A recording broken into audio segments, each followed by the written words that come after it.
안녕하십니까? 인생의 깊은 울림을 전해드리는 이야기 사랑방입니다. 영생을 시작하기 전에 구독과 좋아요, 알림 설정 부탁드립니다. 여러분의 작은 관심이 더 좋은 이야기를 만드는 큰 힘이 됩니다.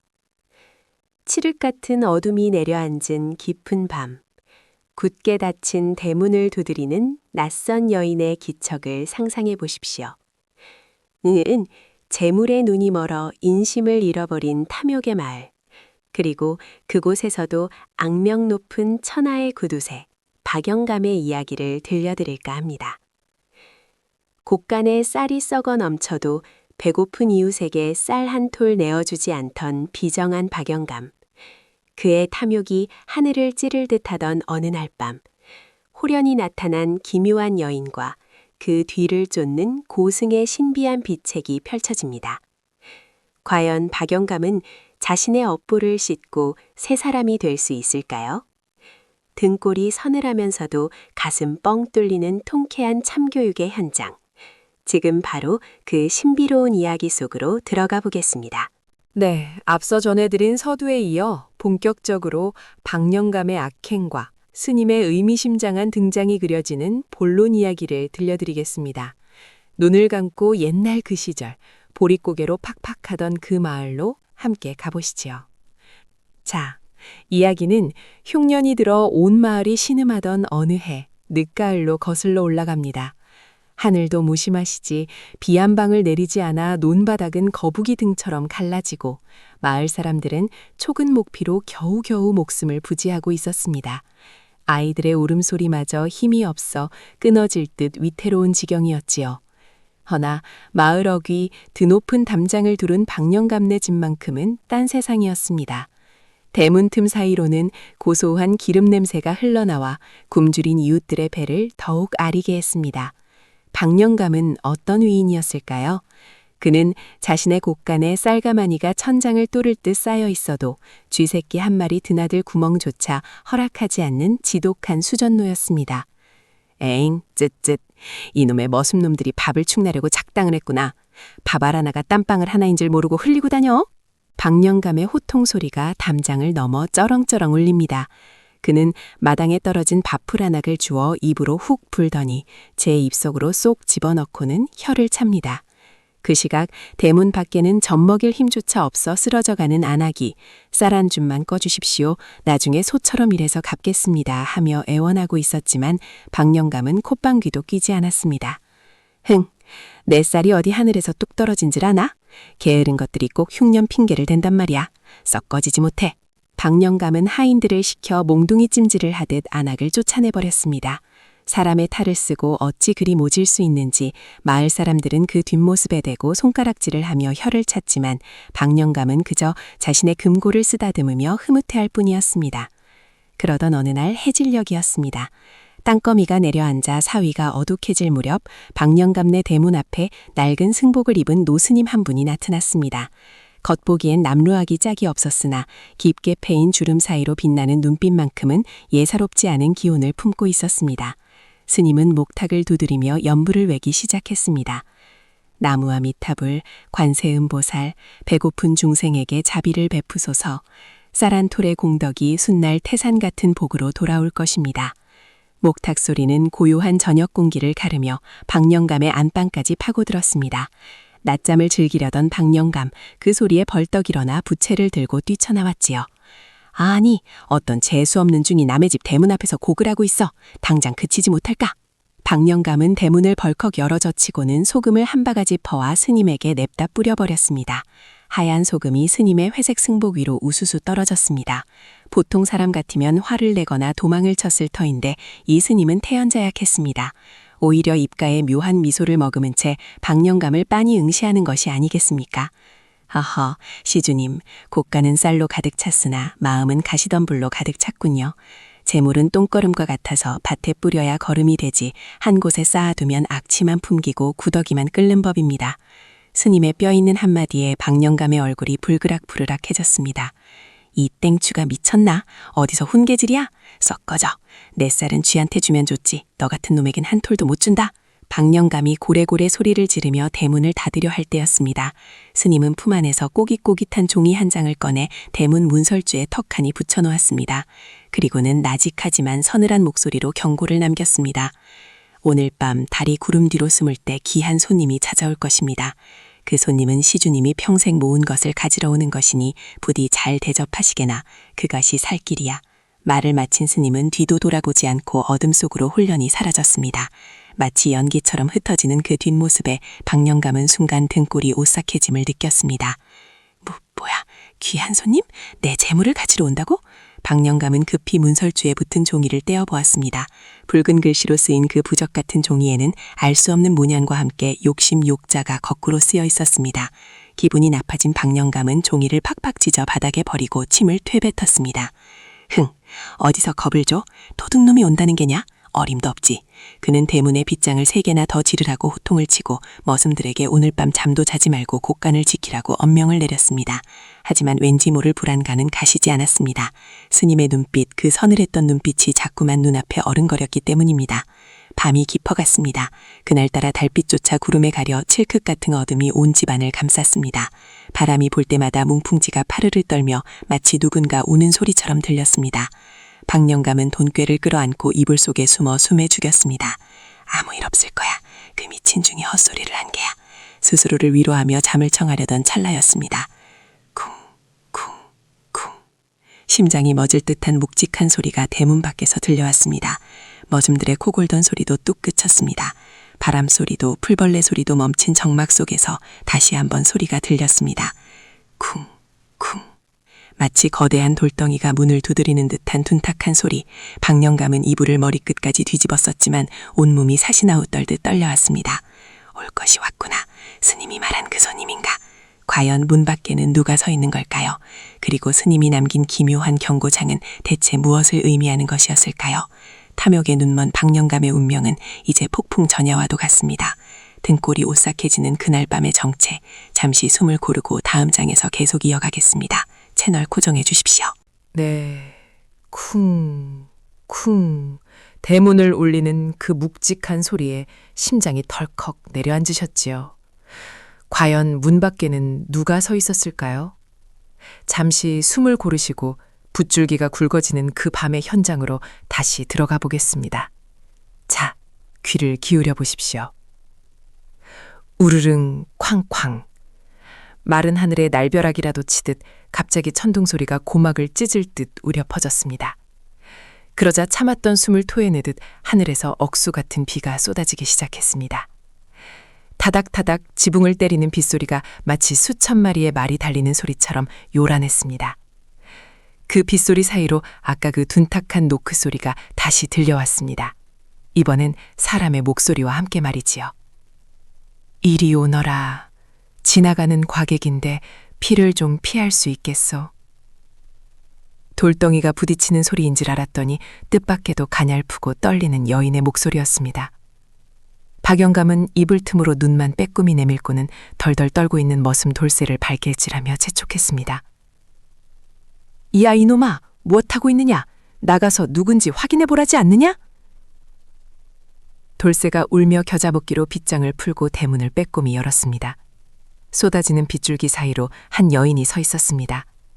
비에 흠뻑 젖은 하얀 소복이 몸에 휘감겨 있고 긴 머리카락은 미역줄기처럼 얼굴을 가리고 있어 그 형체를 제대로 알아보기 힘들었습니다.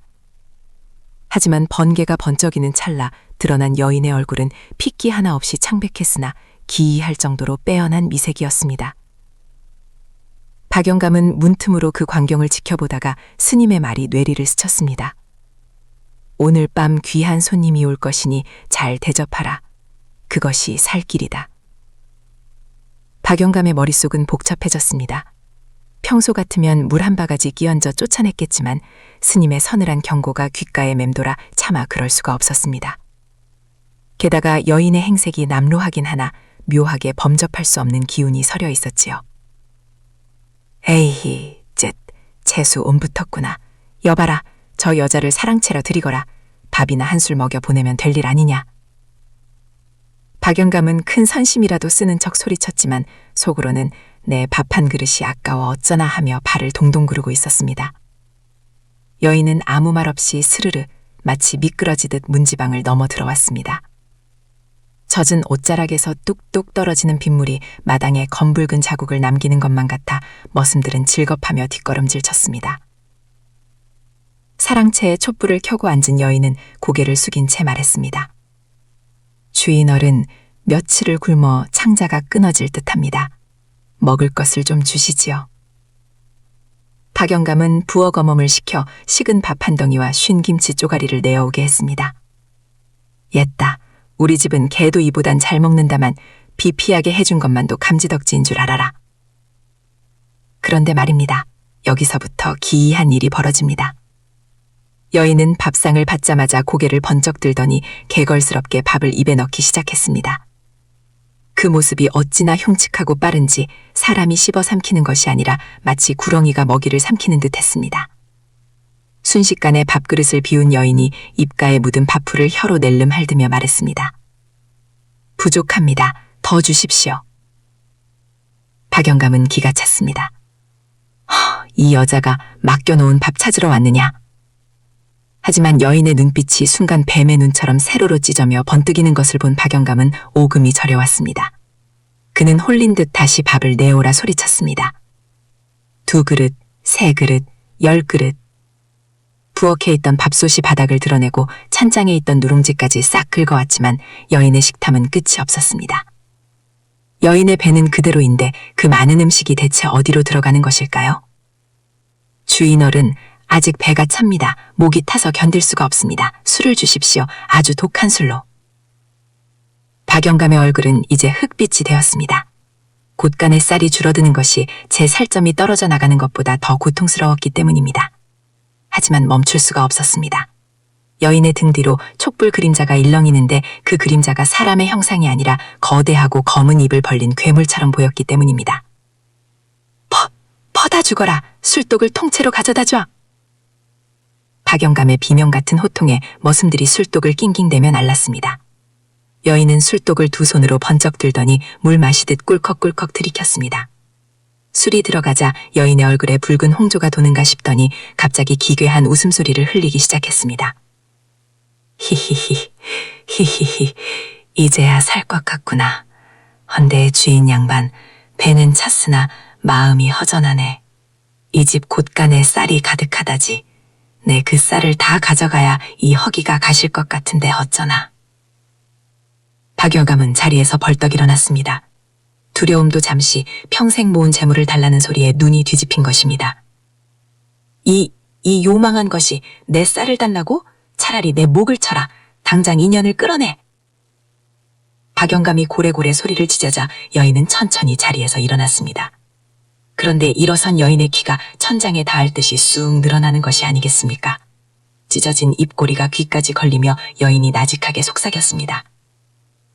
네가 쌓아둔 그 쌀들 썩어서 냄새가 진동을 하는데 내가 먹어 치워주는 것이 오히려 공덕이 아니겠느냐. 욕심쟁이 영감, 니놈의 탐욕이 나를 불렀으니 나는 니놈의 가장 소중한 것을 먹어야 돌아갈 것이다. 천둥소리와 함께 방문이 벌컥 열리고 비바람이 방 안에 몰아쳤습니다. 촛불이 꺼지며 칠흑 같은 어둠이 찾아왔고 어둠 속에서 2개의 붉은 눈광만이 박영감을 노려보고 있었습니다. 박영감은 비명을 지르며 뒷걸음질치다 문지방에 걸려 넘어졌습니다. 살려주시오. 대체 정체가 무엇이오. 스님, 그 스님은 어디 갔어? 그 절체절명의 순간 빗소리를 뚫고 어디선가 맑고 청아한 목탁 소리가 들려왔습니다. 떡, 떡, 떡. 탐욕으로 불러들인 괴물, 그리고 그 위기 속에 다시 들려오는 구원의 소리. 과연 박영감은 자신의 곳간, 아니 자신의 목숨을 지킬 수 있을까요? 그리고 이 기묘한 여인의 진짜 정체는 무엇이며 스님은 대체 어떤 비책을 숨겨두고 있었던 걸까요? 폭우가 쏟아지는 밤, 박영감의 집에서 벌어지는 기상천외한 참교육의 현장. 이야기의 결말이 궁금하시다면 잠시만 기다려주십시오. 이제 곧 그 통쾌하고도 신비한 마지막 장이 펼쳐집니다. 구독자 여러분, 이마에 흐르는 식은땀을 닦으시고 다음 이야기에 귀 기울여 주십시오. 쿵쾅거리는 심장을 부여잡고 박영감과 함께 숨죽이고 계셨지요. 칠흑 같은 어둠 속 박영감의 목숨을 노리는 요괴의 붉은 눈빛과 그 위기를 가르는 맑은 목탁 소리. 과연 그 문 밖에는 누가 서 있었을까요? 이제 박영감의 탐욕이 불러온 끔찍한 결말과 고승의 통쾌한 비책이 펼쳐지는 그 긴박한 현장으로 다시 안내해드리겠습니다. 나무 아미타불, 관세음 보살.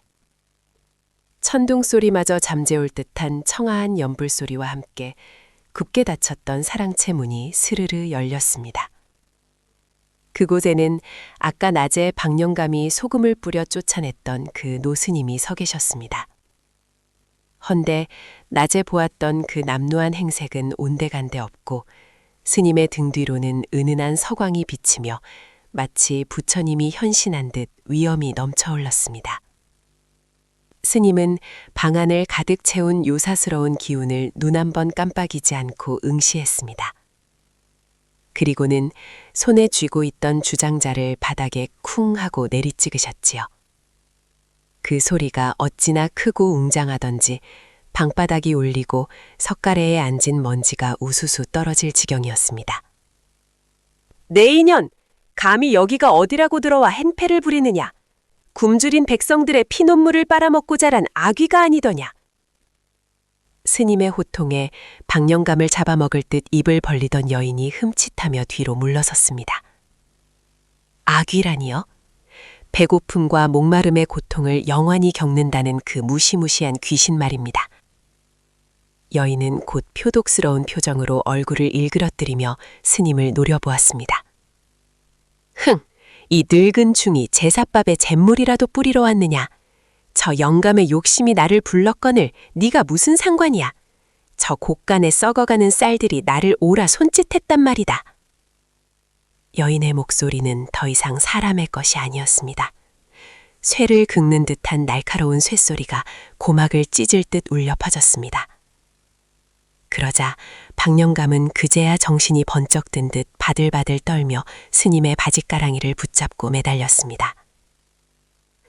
스님, 아이고 제가 죽을 죄를 지었습니다. 제발 저 마귀할 몸 좀 쫓아내 주십시오. 내 돈, 내 쌀 다 가져간답니다. 그 와중에도 돈 타령, 쌀 타령을 하는 박영감을 내려다보며 스님은 혀를 쯧쯧 찼습니다. 쯧쯧, 시주님, 아직도 정신을 못 차리셨소. 저 여인은 남이 아닙니다. 바로 시주님의 마음속에 또아리를 튼 탐욕 그 자체란 말입니다. 곳간문을 닫아 걸고 이웃을 외면할 때마다 시주님이 직접 키워낸 괴물이란 말이오.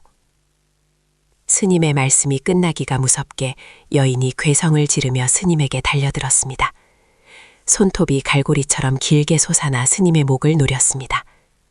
박영감은 비명을 지르며 눈을 질끈 감았습니다. 바로 그때였습니다. 스님이 품 안에서 무언가를 꺼내 허공에 흩뿌리셨습니다. 하얀 가루가 눈꽃처럼 날리며 여인의 몸에 닿았습니다. 칙, 칙. 마치 뜨거운 불판에 고기를 올린 듯 살타는 댕새와 함께 흰 연기가 피어올랐습니다. 그것은 다름 아닌 낮에 박영감이 스님에게 모욕을 주며 뿌렸던 바로 그 소금이었습니다. 스님은 박영감이 뿌린 그 소금을 버리지 않고 거두어 두셨던 것입니다. 으아! 뜨거워! 이건 놓아라! 내 밥이다! 다 내 것이란 말이다! 여인은 고통에 몸부림치며 바닥을 뒹굴었습니다. 그러자 놀라운 일이 벌어졌습니다. 여인의 몸이 스르르 녹아내리기 시작하더니 그 형체가 무너지며 수백 수천 마리의 시커먼 쥐떼로 변하는 것이 아니겠습니까? 찍찍! 방 안을 가득 메운 쥐떼들은 미친 듯이 날뛰며 격을 뚫고 밖으로 도망치기 시작했습니다. 그들이 향한 곳은 다름 아닌 박영감이 그토록 애지중지하던 곳간이었습니다. 안 돼, 내 쌀, 내 곳간. 박영감은 공포도 잊은 채 맨발로 쥐떼를 쫓아 빗속으로 뛰쳐나갔습니다. 스님도 묵묵히 그 뒤를 따랐습니다. 곳간문은 이미 쥐들에 의해 갉아먹혀 뻥 뚫려 있었고 안에서는 와그작와그작 쌀 씹는 소리가 요란했습니다. 박영감이 횃불을 들고 안을 들여다본 순간 그는 그만 털썩 주저앉고 말았습니다. 천장까지 쌓여있던 쌀가마니는 온데간데 없고 터진 가마니 사이로 쏟아진 쌀들은 이미 검게 썩어 곰팡이가 슬어 있었습니다. 쥐들이 파먹고 남은 것은 악취가 진동하는 썩은 쌀겹뿐이었습니다. 여인이 먹어치운 것은 밥이 아니라 박영감이 움켜쥐고 있던 그 썩은 육심이었던 것입니다. 아이고, 아이고, 이게 꿈인가 생시인가. 내 평생 모은 재산이 하루아침에 똥물로 변하다니. 박영감은 흙바닥을 치며 통곡했습니다. 억수같이 쏟아지던 비가 그치고 구름 사이로 희미한 새벽달이 비칠 무렵 스님은 망연자실한 박영감에게 다가와 조용히 말씀하셨습니다. 시주님, 보셨습니까? 재물은 흐르는 물과 같아서 가둬두면 썩고 썩으면 벌레가 꼬여 결국 주인을 해치는 법입니다. 저 쥐떼는 시주님이 쫓아낸 이웃들의 원한이자 배고픔입니다. 오늘 밤 저들이 쌀을 먹어치우지 않았다면 아마 시주님의 살과 영혼을 파먹었을 것입니다. 박영감은 그제야 고개를 들어 스님을 바라보았습니다. 스님의 얼굴은 엄격하면서도 자애로웠습니다. 박영감의 눈에서 뜨거운 눈물이 왈칵 쏟아졌습니다. 아까운 재물을 잃어서가 아니었습니다. 죽음의 문턱에서 본 자신의 추악한 민낯이 너무나 부끄러웠기 때문입니다. 스님, 제가 짐승만도 못한 놈이었습니다. 살이 썩어가는 줄도 모르고 사람 굶어 죽는 줄도 모르고 이 죄를 어찌 다 갚겠습니까? 박영감은 진흙탕 바닥에 이마를 치며 참회했습니다. 스님은 그런 박영감의 어깨를 토닥이며 빙그레 미소 지으셨습니다. 늦지 않았습니다. 곳간은 비었으나 마음을 채울 기회는 남았습니다. 썩지 않은 살이 아직 바닥에 조금 남아있지 않습니까? 날이 밝으던 그것으로 죽을 쑤어 마을 사람들에게 나누어 주십시오. 그것이 시주님이 살 길이자 오늘 밤 찾아온 귀한 손님에게 밥값을 하는 길입니다. 말을 마친 스님은 호련히 안개 속으로 사라지려 하셨습니다. 박영감이 깜짝 놀라 불렀습니다. 스님, 조남이라도 알려주십시오. 은혜를 어찌 갚으라고 그냥 가십니까? 스님은 뒤도 돌아보지 않고 컬컬 웃으며 노래하듯 졸이셨습니다. 내 이름은 비움이요. 사는 곳은 나눔이라. 은혜를 갚으려거든 달을 찾지 말고 배고픈 이의 밥그릇을 찾으시게나. 스님의 웃음소리가 메아리처럼 멀어지고 동척 하늘이 붉게 밝아오기 시작했습니다. 폭풍우가 휩쓸고 간 박영감의 집은 폐허처럼 변했지만 박영감의 표정은 묘하게도 평온해 보였습니다. 마치 10년 묵은 체증이 내려간 사람처럼 말이지요. 자, 여러분. 하룻밤 사이 지옥과 천당을 오간 박영감. 과연 그는 스님과의 약속을 지키고 개과천선했을까요? 아니면 또다시 쌀 한 톨에 벌벌 떠는 구두쇠로 돌아갔을까요? 재물보다 귀한 깨달음을 얻은 박영감의 뒷이야기, 그리고 마을에 찾아온 기적 같은 변화가 결말부에서 기다리고 있습니다. 가슴 따뜻해지는 마지막 이야기, 놓치지 마시고 끝까지 함께 해주십시오. 독사 같던 아기와 쥐떼가 휩쓸고 간 폭풍 같은 밤이 지나고 드디어 운명의 아침이 밝았습니다. 자신의 썩어버린 욕심을 마주한 박영감. 과연 그는 스님과의 약속대로 빈 곳간 대신 마음을 열 수 있었을까요?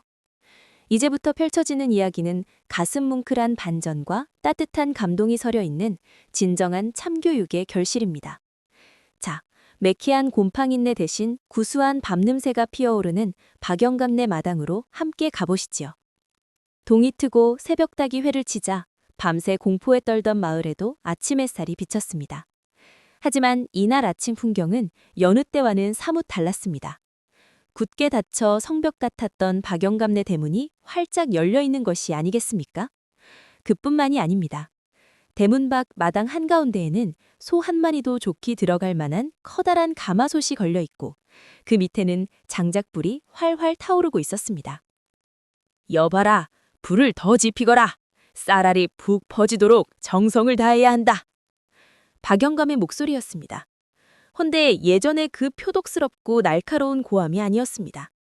목소리에는 힘이 빠져 있었으나 대신 비장함과 간절함이 배어 있었습니다. 하인들은 영문을 몰라 어리둥절하면서도 주인의 명이라 부지런히 부채질을 해댔습니다. 간밤에 쥐떼가 파먹고 남은 그나마 성한 쌀들을 모아 박영감은 죽을 쓰고 있었던 것입니다. 고소하고 달큰한 흰죽 냄새가 담장을 넘어 온 마을로 퍼져나갔습니다. 며칠을 굶어 기진맥진하던 마을 사람들이 하나둘 냄새를 맡고 모여들었습니다. 이게 무슨 냄새여? 박영감네 집에서 나는 것 같은데? 그 노인네가 웬일로 밥 짓는 냄새를 풍긴데? 또 무슨 꼼꼼이가 있는 거 아니여? 혹시 죽 한 그릇에 논마직이라도 내놓으라 하는 거 아닐까? 사람들은 수군대며 경기의 눈초리를 거두지 않았습니다. 그도 그럴 것이 평생 베풀 줄 모르고 긁어모으기만 했던 박영감이 하루아침에 변했으리라 믿기는 어려웠겠지요.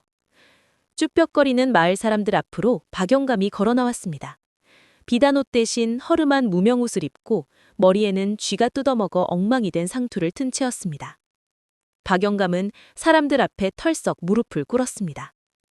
마을 사람들, 내 이 죄인을 용서하시오.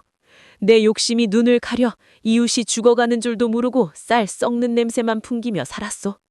지난밤 부처님께서 보내신 벼락 같은 가르침이 아니었다면 나는 영영 짐승만도 못한 놈으로 살다 갔을 것이오. 그의 눈에서 굵은 눈물방울이 뚝뚝 떨어져 메마른 땅을 적셨습니다. 평생 고개 한번 숙인 적 없던 천하의 구두쇠가 땅바닥에 머리를 조아리고 통곡을 하니 마을 사람들은 기가 막혀 입을 다물지 못했습니다.